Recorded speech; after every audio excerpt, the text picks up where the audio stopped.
Hi dudes and ladies, my name is Mike. I'm 26 years old. Yes, I'm a little bit older than most of you, but I'm not ashamed of this at all. I'm also not ashamed of the story that I intend to tell you. Let me introduce the main characters of the story. Of course, myself, my amazing wife Cindy, her nightmarish adult son David, and another lady. Her name is Jessie. Each of us had fallen victim to an intricate love game, and yes, it turned out that this was our own shared, weird game. I met Cindy at work. I worked for a small advertising agency, and Cindy was one of our customers. We helped her with advertising for her cookware store. We had a lot of contact with her, and to be honest, every time I got a lot more pleasure from it than I should have, within the limits of a business relationship. No, I didn't allow myself too much, although I really would have liked to. Well, the matter was that Cindy was hot, charming, thin, tall, brunette with long legs. What else can a guy dream of? It somehow happened that after the completion of our project, Cindy and I got to know each other better, and then I found out that she was 15 years older than me. At first, I was a little embarrassed, but Cindy quickly managed to convince me that it didn't matter. I joyfully fell under her spell, and soon we got married. Well, why not? Even the fact that Cindy had a 17-year-old son named David didn't scare me away. For some reason, I didn't meet him until the wedding, and soon I perfectly understood why. At first, I was imagining the ideal scenario for my relationship with my stepson, a 17-year-old kid who is almost an adult dude. I thought that we would become great buddies, but in fact, David was just a terrible infantile teenager. My wedding ceremony with Cindy was pretty modest, and the celebration didn't take long. So, by the evening of that day, I was at my wife's house. Cindy needed some time to freshen herself up, and I decided to chat with my stepson.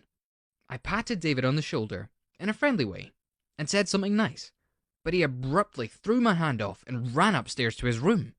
He also called me a very bad word. By the way, he did the same thing later, a few more times, but I didn't know how I could get him to answer for his behavior. Of course, I never tried to get physical with him. That little monster would have gladly called the police in that case. Most of the time, David sat in his room, in front of his laptop, and watched cartoons that I wouldn't watch even if I was like 8 years old. It was totally cringeworthy for me, but I honestly still tried to build bridges between us. Yep, literally. I don't know how many times I built some incredible sandwiches that I believed the teenager should have loved, and knocked on his door, thinking we could spend some time together. Usually, my stepson would just call me a bad word and refuse to open the door. But sometimes he'd open it, take the sandwiches, close the door, and still call me a bad word.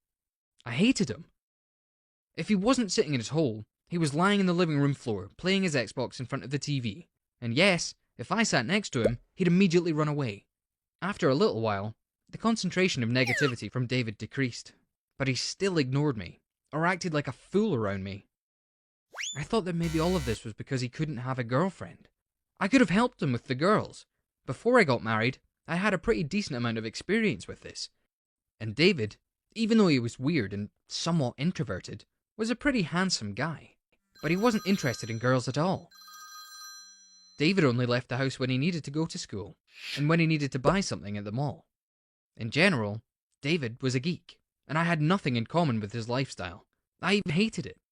To put it mildly, hey, get away from your gadgets, take a look at the world around you. So Cindy, David, and I lived as a not very friendly, but still happy family, and this lasted for approximately a year and a half, and everything was fine until Jessie appeared in my life. She was a very brazen, freckled, red-headed girl who was 23. She worked as a waitress in a restaurant that served our pretty large suburb, so all the locals knew her. And I think that Jessie had plenty of admirers, so it was a huge compliment to me when I noticed that she was making eyes at me. And eventually, she began to flirt openly when I went to dine at the restaurant. The only bad thing was that I usually came to this restaurant together with my family. But Jessie was reasonable. In front of Cindy and David, she behaved differently. For a while, I tried to control myself and flirt with Jessie innocently. But the heart wants what the heart wants. I got carried away with Jessie and we started secretly dating. I don't see any point comparing her with my wife Cindy. I don't know for sure why I even fell for Jessie. One thing I am certain about is that it wasn't because of the difference in age of my woman. I loved Cindy. She was my beautiful wife. I wasn't going to part with her, and of course, I felt guilty for betraying her. And Jessie knew perfectly well that she was nothing more than my mistress. But she was completely satisfied with that. At least she seemed to be. A very free-spirited and self-confident girl, should I say. Now when I think about it, I have no idea how long things could have gone on like this. But it all stopped when I made one little mistake. One day, I went to the restaurant where Jessie worked, with David. My wife Cindy was supposed to be with us, but she had to stay late at work.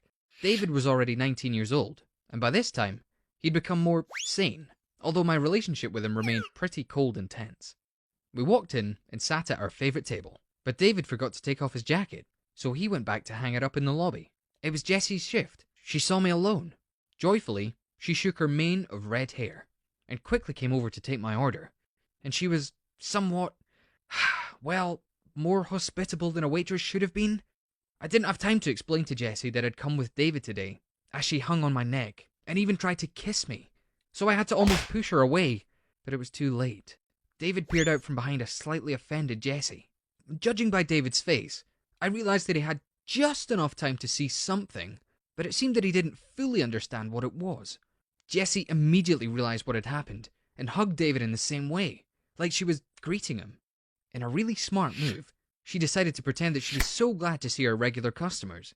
I don't know if it was convincing, but David didn't say anything, and as I understood it over time, he also didn't say anything to his mother. A little more time passed after that, and with time, I managed to get this restaurant incident out of my head, and everything was going smoothly, with both of my girls. But suddenly, I got an unexpected phone call from Jessie. My number 2 girl needed my experienced advice. It turned out that David had come into the restaurant yesterday. He asked the hostess to specifically have Jessie serve him, and while she was working, he tried very hard to start a conversation with her. According to her, my stepson behaved very nicely, but not like his usual self.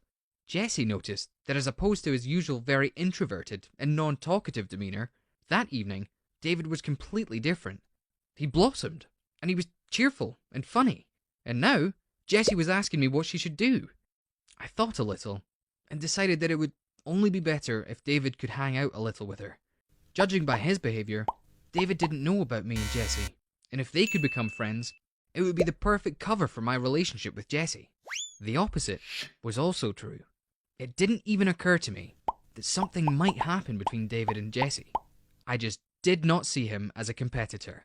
However, I proved to be a somewhat lousy alpha male. I didn't notice any changes in my pride.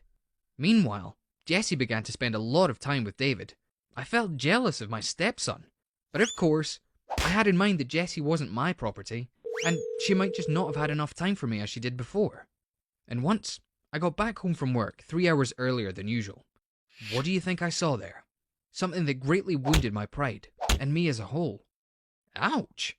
I hope that Cindy never finds out about my sins, and won't experience these same feelings. I found Jessie in our house, with David. They were sitting on the floor, right on Cindy's favourite cozy carpet. Jessie was sitting on David's lap, and her red mane of hair successfully hid from me what exactly they were doing. I was so surprised at what I saw that I didn't even know what I should do. Of course, after that, I yelled at this sweet couple and rushed towards David while listening to the high-pitched screeches of my dear Jessie. But my cunning stepson managed to stop me with a few exclamations. Very simple ones. David said to me, "I'll tell everything to Mum." And this childish-sounding threat completely disarmed me. I couldn't let Cindy know everything, or even something. I looked exhaustedly towards Jessie, but she just shrugged, smiled, a little guilty, and hurried up and got out of there. Yes, a real free and independent girl. To sum it up, I lost to my stepson, and now I had to play by his rules. I don't see Jessie anymore. I also stopped dining at her restaurant, just in case. If she was capable of such betrayal, what if she wanted to spoil my food just for fun, in conspiracy with this Joffrey overgrowth Baratheon? One thing that is good, Cindy doesn't know a thing, and I hope it'll stay that way. I thought a lot about this situation, and concluded that I really loved my wife and was very afraid of losing her.